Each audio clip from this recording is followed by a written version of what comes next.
MrBeast, for those who don't know, imagine I just described that he's a YouTuber. No, he has a full limbs. He has a company/website called ViewStats that's like a bunch of tools for creators, which from a mission standpoint is something that I like would do myself, like making tools to make, you know, the creation job more egalitarian, et cetera, et cetera. You know? And he's got pedigree, you know. It's questionable artistic goals, but there's nothing wrong with that, you know. However, they just dropped AI thumbnails, and that's already whatever do you mean? Scratching chin, raising AI eyebrow. thumbnails. So he says ViewStats just dropped AI thumbnails, and it takes the guesswork out of what thumbnails will preform, which is something that you do when you're creating a sword. We're forging everything you'll need. Perform. Just prompt what you're looking for, and it will generate a data-backed viral thumbnail. Now, let's pause. Let's pause and say, no, it won't.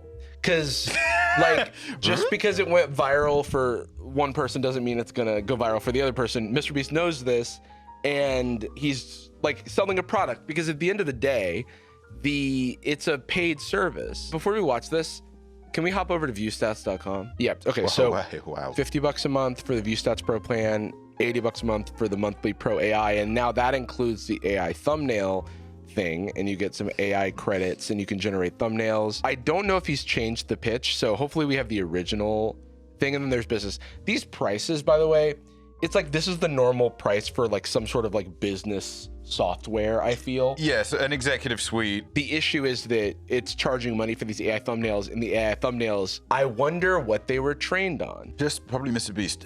Probably training it, probably working it out, Jordan, you know? they're trained on all the viral videos on YouTube. Logic, though. This is very much a $5,000 t-shirt aesthetic that he's rocking right now. There's a new way to make professional-looking viral Jim, thumbnails. sometimes you gotta take it down. What the fuck? No, that was a really good thumbnail. Indiana Jones with his face over him by the pyramids. Well, the thing is, MrBeast has a history of people stealing his thumbnails and putting their faces on it. So he thought, why not turn that into a product? That's a great idea. How do I steal my own thumbnails? And the best part is, this new method works in every niche. Whether you do gaming, cooking, beauty, this works for all. The Holy Trinity. Gaming, cooking, beauty. You know the one. From creating custom results from any channel to literally being able to put your face on a thumbnail, it literally feels like cheating.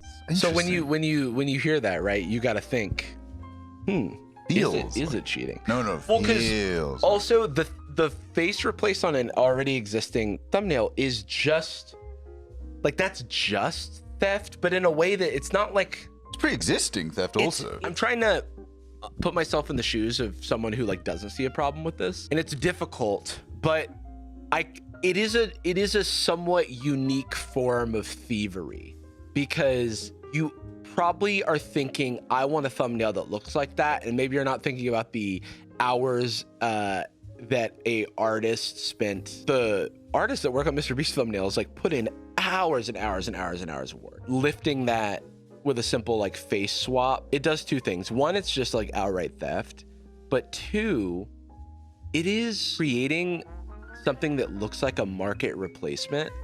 Yeah, like that's where fair use breaks down, right? Yeah. When you are like almost replacing, you're saying watch my thing instead. And this typically is the way that gets institutionalized, is that they make an enterprise version of something unethical to launder it. It's like, well, it's money laundering, but it's a big bank. That's normal. It's a business, you know? And then on top of that, it's weird because there are like large. I don't know how to use. I almost want to use the term big box YouTubers. Big box, yeah. You know what I mean? Like big box retailers, but like, so not a mom and pop. You will see like a Brent Rivera get in trouble for lifting a thumbnail concept wholesale from a MrBeast or a Ryan Trahan, and that feels bad because it's so direct, and the concept is non-straightforward. Whereas like if you and I both happen to make commentary videos talking about the same thing, the thumbnails will look similar because it's like there's my style head, guide. Yeah, it's like a news video is gonna have the Philip DeFranco's face and then like a picture of the person who's talking. Yep. if they're talking about Hassan and MrBeast, then they put Hassan and MrBeast on the thumbnail because those get clicks. And if someone else is talking about those two things, then they're not ripping off Philip DeFranco by putting those two things on the side. But when it's so specific that it's literally just a face swap, then it does feel like, it just feels like it accelerates theft of concepts and creative like IP. And I mean, the time to have this conversation, like what are the bigger implications of that? What could it do? Is not after the product is launched. It is but again, I mean, even instinctually, there's going to be people that comment on this video saying, well, who cares? It's just they're just getting views. It doesn't matter. It's the content that matters. And it's like, right, but where does the air quotes content begin? Is it how you showcase it? And then what about the first 10 seconds of the video? Okay, what about the first 2 minutes? What about the title? At what point does this just like, it's okay to just like homogenize to the point of being distracting? And also like, I don't know, do you feel great about the idea of a larger scale YouTuber taking the presentation of a thumbnail of a small to smaller, medium YouTuber? That'll cannibalize it a little bit. I'm gonna look at it and go like, didn't I fucking watch that? What is this? When it happened the other way around, like when you had like craft YouTubers back in like the mid-teens, and 5-Minute Crafts comes along and almost like terraforms that like ecosystem and category of videos, where it could take people's like viral videos. You know, it's like Story Booth had these videos and a few of those videos went mega viral. And then a big company can come along and take the packaging and run with it. And then doing that en masse kind of like dilutes an entire like category. And like it's mining with dynamite. Like you just destroy the entire mine and you're like, okay, well, look through the dirt. There's a little bit of gold. There's a little bit of gold. Anyway, leave the pile. I mean, and it happened with MrBeast too. Like there's tons of like so many. Yeah, they would localize it a lot, right? So many MrBeast videos are like only possible because of the scale that MrBeast operates at. But like if you see a change in YouTube thumbnails post MrBeast, because it almost feels like MrBeast style became a thing. Which is that's regular influence. That's building the aesthetic by virtue of influence and size. Yeah, that's perfectly normal. And we already have like, but it is like I think it just kind of creates more noise. Yeah. In like finding what you want to watch online, because if everything looks like a MrBeast thumbnail, or if everything looks even more exactly like a thumbnail of someone else, and again, like I'm talking about thumbnails that are like a creative interpretation type thumbnails, and not thumbnails that are like person's face with thing they're talking about, because I've personally been accused of stealing videos, ideas, or thumbnails from people when it's simply just person with topic that they're talking about. It's the house style. Thumbnail. It is the, Yeah, and that's like, we were talking about the Brendan Abernathy. Austin made a thumbnail that didn't have the like big quote from it on there because he was trying to avoid copying like what Curtis did. And I'm like, well, Curtis is just using the famous quote. And I'm like, if we want people to know what we're talking about, we probably want to use the famous quote. And so I texted Curtis and he's like, yeah, obviously you do this. And I'm like, yeah, I know. But it's like, sometimes you don't want to ruffle feathers, but everybody kind of gets it, It's like, or I don't own this concept. And that's a so obviously you can do it. And that's a courteousness amongst friends. But this is even the $249.99 version, I doubt has a automatic DM to person. Yeah, I don't know if I'm like making coherent points here. No, I mean, I think we are, but I think in the back of our brains, we're always aware of the same thing whenever we talk about AI stuff or like creative ownership stuff, where like the argument we always have to parry is, well, if you don't care about that and you don't care about diluting a market or like bastardizing the work of other people in whatever way you think you are, if that's not what you care about, if you don't think that like Studio Ghibli needs to exist anymore, we should just do it with a computer, like, and plug it in. Well, then, like, okay, I have no argument with you then, because we're speaking different languages. The tool that I feel like could help creators that is not ripping people off would involve going back to like the bare essentials of like what makes a thumbnail a good thumbnail, right? Like how many subjects are in the frame? Like what does the eye line scan look like of this from like, you know, in English we read top to bottom, left to right.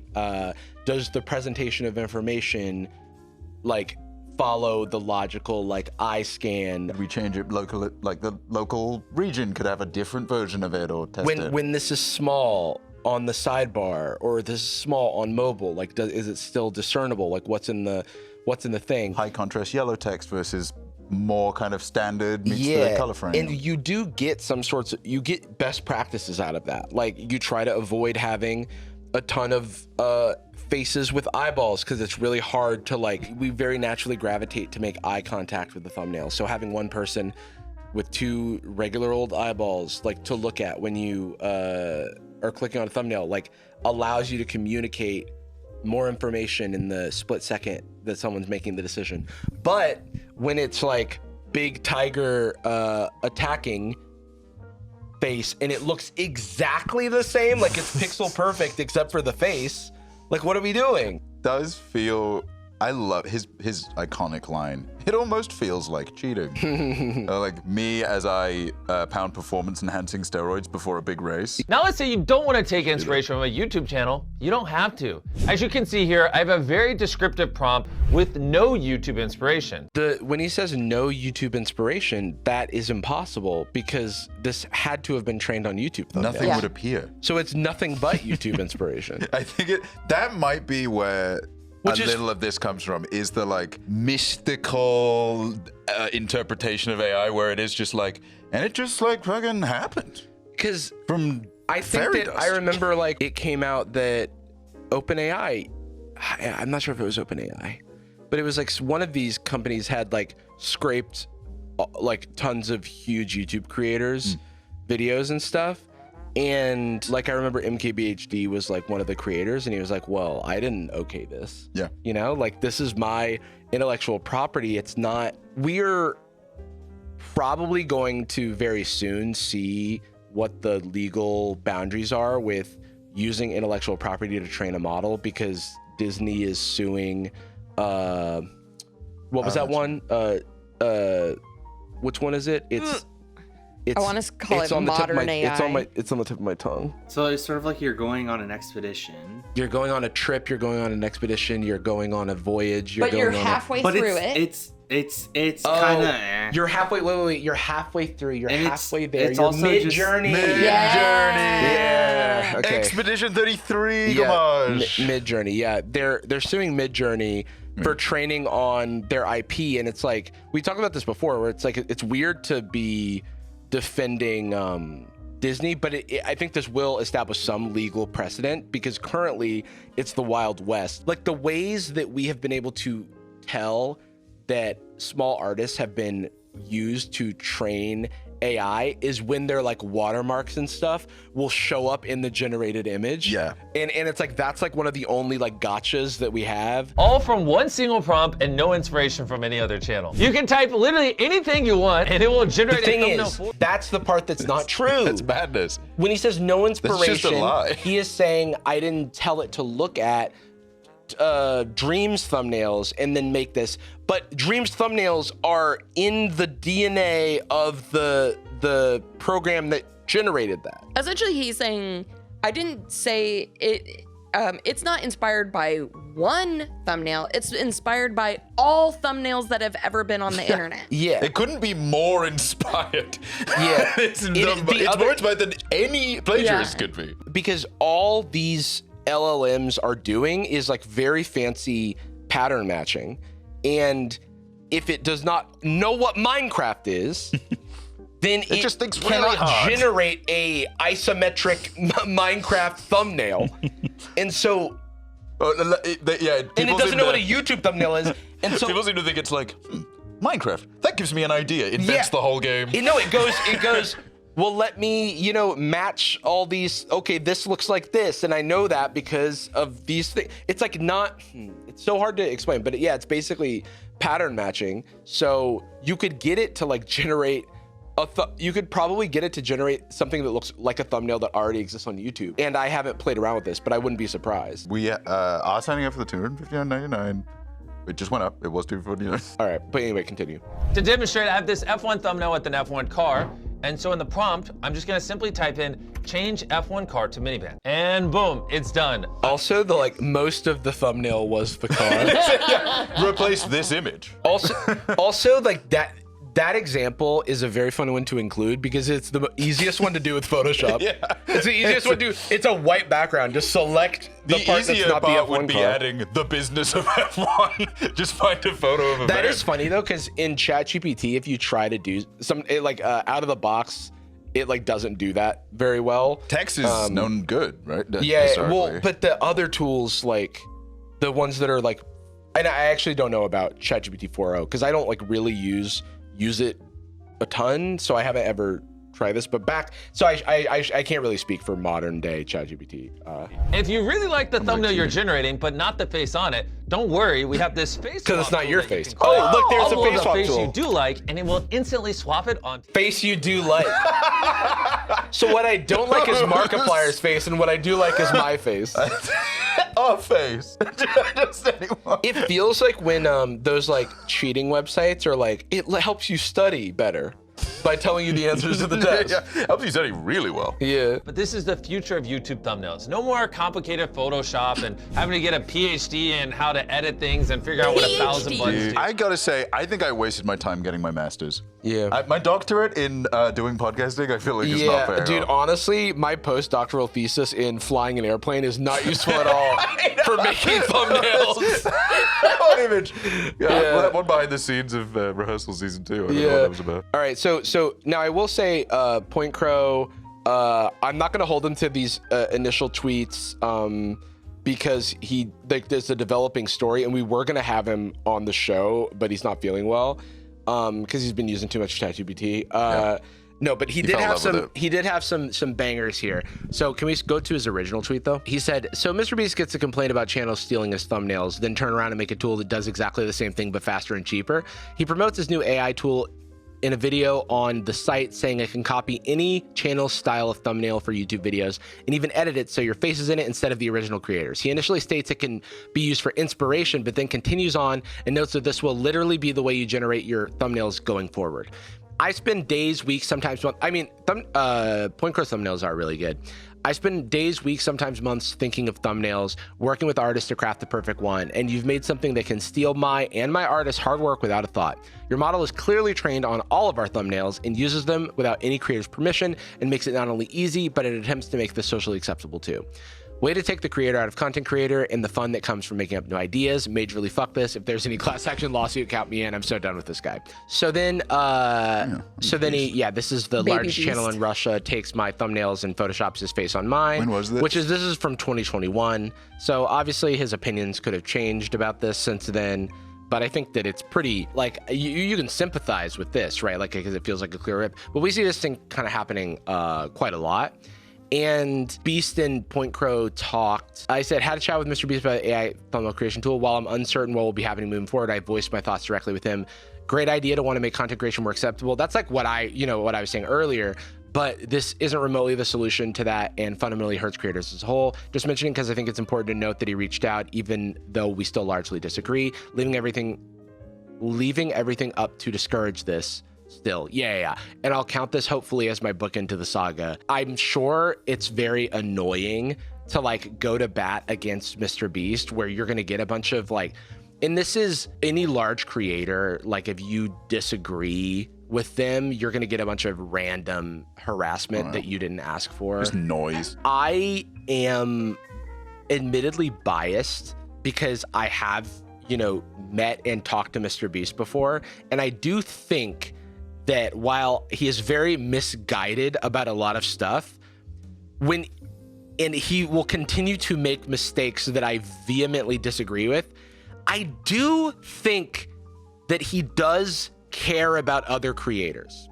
Whether that includes, when he talks about the YouTube community, I'm not sure how inclusive that term is of all creators. And that's just to say that I think he operates in a bubble. He has a class solidarity with that type of creator in that space. It's the good-hearted philanthropist kind of thing. It's Like, sort of like Batman, where you're just like, well, I don't know if beating up the people is like the best solution for it. And he's like, okay, I'll beat up the Joker. Yeah, I guess. I would what if maybe there's just certain people? I guess like I just like fund Gotham, like help the people or something. What if I just beat up like the freaks? Okay. Wait, what? Like many years ago at this point, I was in a Discord group with some other creators, and sometimes we would like voice chat and talk about like YouTube strategy and things like that. And sometimes MrBeast would come in and discuss YouTube strategy and give people feedback on thumbnails and things like that, right? It seems to me that he like cares about the game of YouTube. And what he probably feels like is he's giving cheat codes to everyone, and it is just like completely wrong.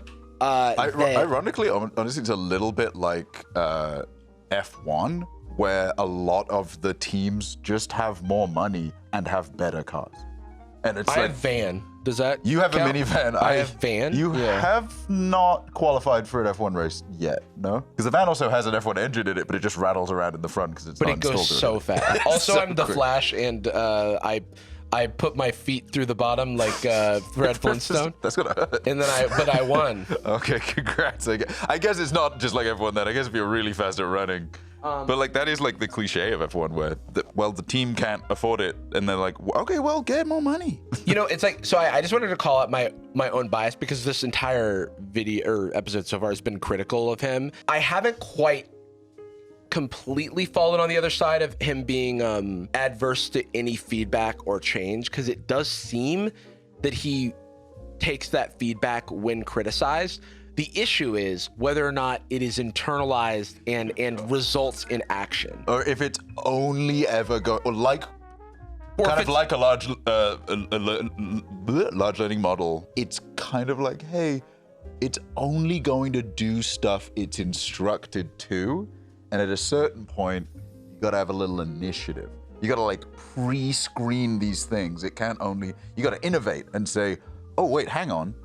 This idea might be bad before I do it, as opposed to, well, we'll see if anyone tells me I'm wrong. In the most cynical, my fear would be him reaching out to creators directly is simply to like tank the ult a little bit, and try to parry away some of this.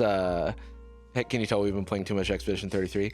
It kind of more of a support role. Kind of reduce the furosity, like how the kind fervor, of like reduce the amount of energy that people have for this issue. Because if it's like, oh, I can just talk to somebody and somebody goes, oh my God, MrBeast noticed, then they like chill on it a little bit. Like that would be the most cynical way to view it. And I think that the people criticizing him, us included, should continue to do so, because it's a gigantic institution that not only has impact on creators, has impact on YouTube, the platform. I know that for a fact, like that people at YouTube are paying lots of close attention to MrBeast and his team, and he's talking to those people a lot. And we have to make sure that like YouTube doesn't become a platform that is just for MrBeast, and is, you know, for everyone else, because it ultimately isn't super sustainable that way. No. There is, we haven't reached it yet, but there will be a market cap on how many Jimmys can operate in rotation. Right. Eventually, it just starts to. Well, there's a melt fatigue at a certain point, you would imagine, but MrBeast's business model is not to build and grow with an audience. It's to meet people at like ages 6 to 18, and then from 35 to 65 it's no, weird. I'm just kidding. It's like they're trying to reach the maximal amount of people at all times, and there's a lot of kids in that who are aging out of it because it's like pretty colors and explosions and stuff. Yeah, and it's a little like, I mean, you know, like when people have like homework addiction and they come out of school and then they're like, wait, how do I get points? Like, who's grading me on stuff? Like, how do I win life right now? Yeah. And you're like, oh, sorry, the rules in the real life are like way weirder and not that fun, and you don't just win from the rules. Yeah. It's like that where it's like, well, I'm doing YouTube the hardest. I'm doing the most YouTube. Right. And you're like, Right, but like other people want to like make something and do that. They want to like grow, but like within the thing they want to do. And he's like, Oh my God, but why yeah. would you do that one when it isn't when the you can most? become rich and famous and also have all of the money in the world? The most points. Yeah. It's almost like the money is arbitrary. It's like, yeah, the money is there, so I can make another video that gets an A+ from my Yeah. teacher, and I get a sticker. Jacksepticeye also was popping off. Here we bloody go. Friend of the show, Jacksepticeye. Top of the morning. He said, "What the actual fuck?" And he used my logo in the promotion for it too. I hate what this platform is turning into. Fuck AI. So that's another thing. Dude, I was gonna ask if those logos consented. Yeah, I knew that when I saw this tweet that they weren't, and so like that's another like fucked thing. The first it's just, reply. It feels like kind of a lack of respect for other creators. Like you can't, like if you're building a tool that is analyzing like publicly available data, that's one thing. But in an advertisement, when you're putting someone's logo in it, and you're advertising that it's like, oh yeah, our product works well with Jacksepticeye YouTube channel. That when I saw those logos fly by, the only one that really jumped out to me that I spotted was Marquez. I saw Marquez and I went, oh, that's interesting, because I know he's not an accelerationist, but he is interested in tech and progress and tools. And I'm like, okay, I can kind of see a world where maybe, Jimmy reaches out, this is the product I'm working on, would you be all right with me just putting this in the video? Just from a vanilla brand PR point of view. Just do that. Like, if I had a Wendy's logo in the video, I'd be like, oh, we should probably make sure that that's okay to have in there, right? The Beast Brain literally could not conceive of somebody not liking it, to the point where he's like, well, yeah, I'll put in that, like, okay, here's my ranking for ugly.com. I'm putting Jordan right in there. He won't be mad. Well, hang on, because he's ugly. What? I don't want to. What are you talking about? That's mean. It's not mean. I think it. Like, why would you not want your logo on here? It's very good. Don't you want to be associated with the future? Don't you want to? Oh wait, what do they say in the tech industry? Don't you want a seat on the spaceship? Yeah, dude. We're Gag. Fucking throw up in my mouth. we're a family, and we're going Oh on the my God. spaceship. And what's your first name? Can we- Anyway, can you work overtime? We recorded this episode on June 25th, and on June 26th, MrBeast released this video on his Twitter explaining that ViewStats would be removing the AI thumbnail feature and would create another tool allowing video creators to connect with thumbnail artists to hire for their videos.